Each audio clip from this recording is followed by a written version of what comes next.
புதுசாக வார்ப்பு ஸ்டார்ட் பண்ணியாச்சா? வார்ப்பு ஸ்டார்ட் பண்ணியாச்சு. வார்ப்பு வந்து பிரித்து போடுறேன், இலை எண்ணி போடுறேன். வார்ப்பு சந்தத்தில் ஏற்றி இப்போ எண்ணி போட்டுட்ருக்கேன். இந்த மாதிரி அணியில தான் இப்படி சிக்கு இல்லாமல் எடுத்து எவ்வளோன்னு 50 இலைங்க இருந்த வார்ப்பு. இது வந்து 50 இலை எடுத்து போடணும். இதுதான் 50 இலையை வச்சு போடுறது. ஃபஸ்ட்டு இந்த 2 கண்டம் இது 2ம் சேர்த்து ஒன்றா இருக்கும். வந்து இதுங்களெல்லாம் ஒரே கண்டமாக கொடுத்துருவாங்க, இப்படி ஒன்றா எல்லாத்தையும். அதை வந்து நம்ம ஃபஸ்ட்டில் 200 இலையாக பிரித்து முடி போட்டுக்கணும்.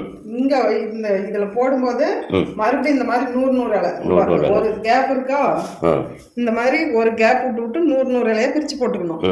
இப்போ அந்த 100 இலையில அதை 2ஆ பிரிக்கணும். 50 இலை அது பிரிக்கிறது வந்து இந்த மாதிரி அணியில தான் பிரித்து போடணும். அப்படியே பிரித்து போட்டால் சுத்த முடியாது. பாருங்க, இந்த மாதிரி நான் அச்சு பண்ணிச்சதுனால இப்படி எடுத்து உருட்டி பார்த்தேன்னா இதுல 50 இலை இருக்கும்னு என்னோட கணிப்பு. அதனால கரெக்டா நான் போட்டுக்குவேன். எல்லாம் அனுபவம் தான். அனுபவம் தான். கொஞ்ச நாள் அதுலயே செஞ்சாக்கா அனுபவம் வந்துடும்.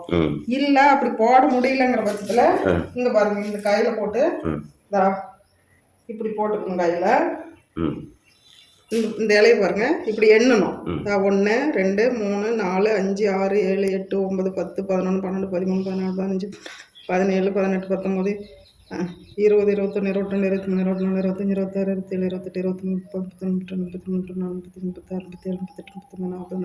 35 36 37 38 39 40 கரெக்டா இருக்குதா? சரியா இருக்குதா? சூப்பர். எப்படி ஒரு இலை கூட மாறல, ஒரு இலை கூட முன்ன பின்ன இல்லாம எவ்வளவு கரெக்டா பிரிச்சு போடுற மாதிரியா? அந்த அனுபவம், அச்சு படிக்கிற அனுபவம் தான். இப்படி உருட்டி பார்த்தா தெரிஞ்சுக்கலாம் அது எவ்வளவு இலைன்னு கரெக்டா இருக்கும். நான் வந்து ஒரு இலை முன்ன பின்ன இருக்கும்னு நினைச்சேன். ஆனா ஒரு இலை கூட முன்ன பின்ன இல்லாம கரெக்டா பிரிச்சு போட்டேன். அதுதான் அந்த அனுபவம். கொஞ்சம் தடுமாட்டமா இருக்கும். இந்த கலரும் நல்லா இருக்கு. கிளிப்பிச்ச கலர், ரோஸ் கலர் பாட்டில், இந்த கலர் சூப்பராக இருக்கும். ஓகே, எல்லாம் பிரித்து போட்டு ரெடி பண்ணு. அப்புறமே நாளைக்கு தான் சுற்றணுமா? ரெடி பண்ணி வச்சுருந்தா நாளைக்கு தான் சுற்றணும்.